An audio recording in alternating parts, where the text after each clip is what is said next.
Devine quoi? Des scientifiques ont découvert des bactéries mangeuses de plastique.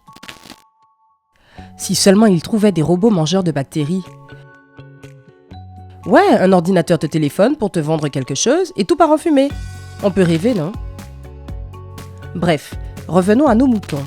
Les bactéries qui grignotent le plastique seraient-elles la réponse à la crise environnementale que nous sommes en train de vivre? Après tout, on se noie sous des tonnes de plastique et ça nuit à nos océans, aux espèces qui y vivent et même à notre propre santé.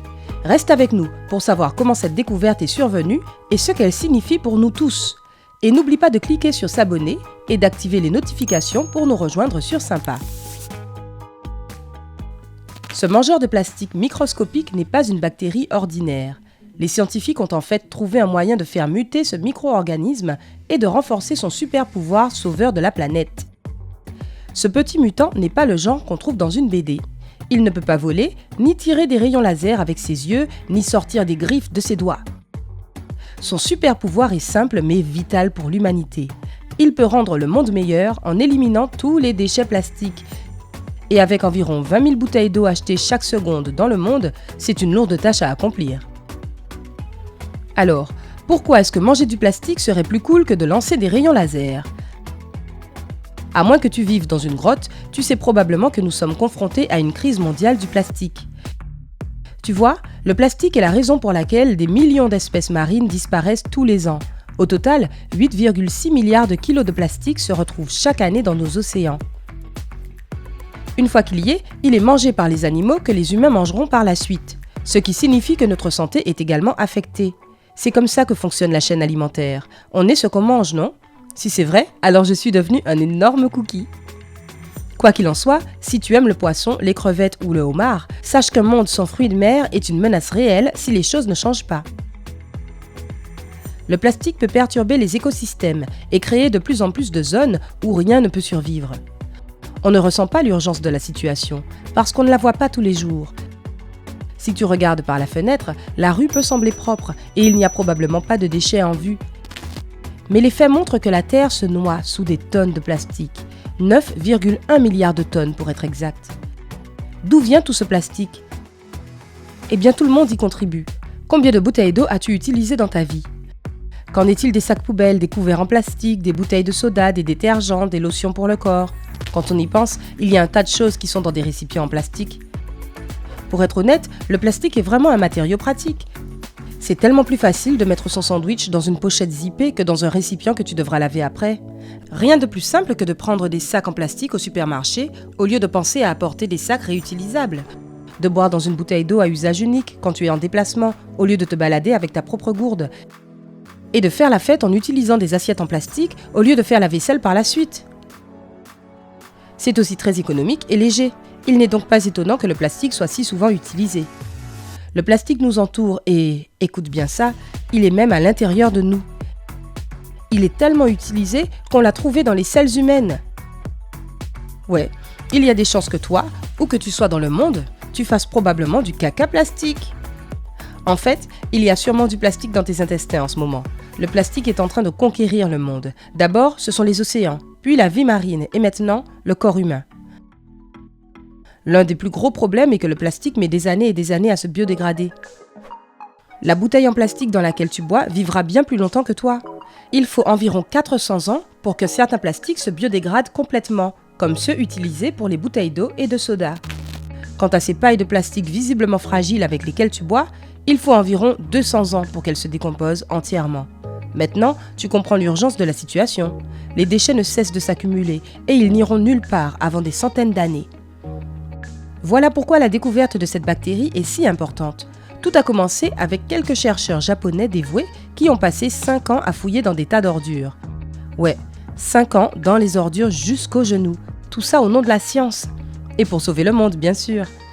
Dans les tas de déchets, ils ont découvert une bactérie qui s'est développée en se nourrissant d'un type particulier de plastique, appelé polyéthylène téréphtalate. On dirait un virelangue.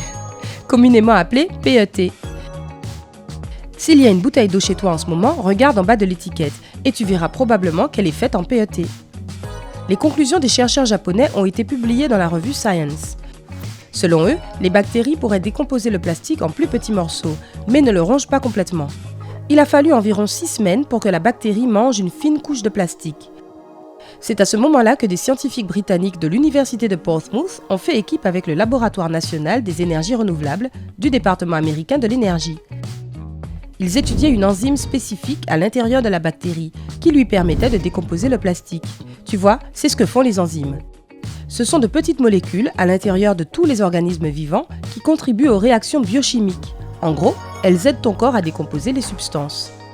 Ça aurait été génial si, après des années de travail acharné à étudier la bactérie, les scientifiques britanniques et américains avaient brillamment créé une énorme enzyme mutante qui décomposerait le plastique beaucoup plus rapidement.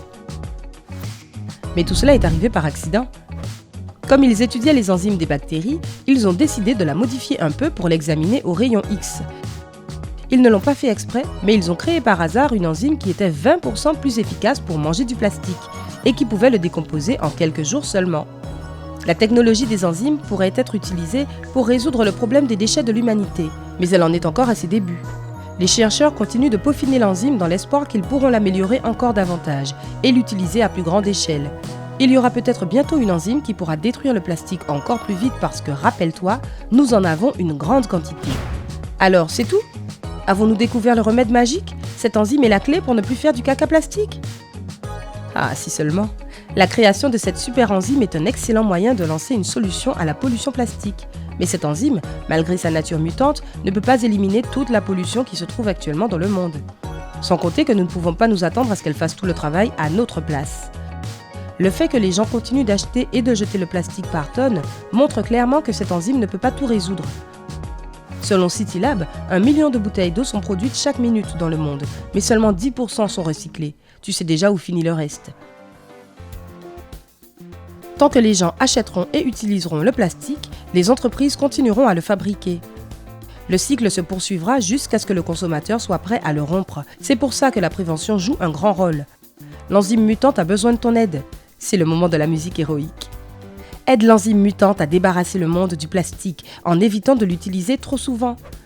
Au début, c'est peut-être un peu difficile, ça coûte un peu plus cher, mais tu vas réduire ton empreinte écologique et donc contribuer à un monde meilleur. De plus, il y a beaucoup d'avantages pour toi. Tu vas t'épargner tous les risques pour la santé liés à l'ingestion de microplastiques. Il y a des centaines de façons de réduire ton utilisation de plastique. Opte pour une bouteille réutilisable et remplis-la au lieu d'acheter des packs d'eau. Ne sois pas paresseux et oublie les assiettes et les couverts en plastique. Utilise de la vaisselle en porcelaine et fais la vaisselle après. Amuse-toi et mets de la musique ou ton émission préférée. Au lieu de collectionner les sacs en plastique, oh allez, chaque maison a un sac plein de sacs en plastique. Opte pour un sac en tissu réutilisable. Et si tu dois absolument utiliser des plastiques à usage unique, assure-toi de les recycler par la suite. Si tu le fais, tu ne contribueras pas à la pollution plastique et espérons-le, une version plus récente de l'enzyme mutante pourra s'occuper du reste. Et toi, tu as d'autres conseils pour que les gens réduisent leur utilisation du plastique ? Partage-les avec nous dans les commentaires ci-dessous. N'oublie pas de cliquer sur j'aime, de partager cette vidéo avec tes amis et de t'abonner pour suivre toute l'actu sympa.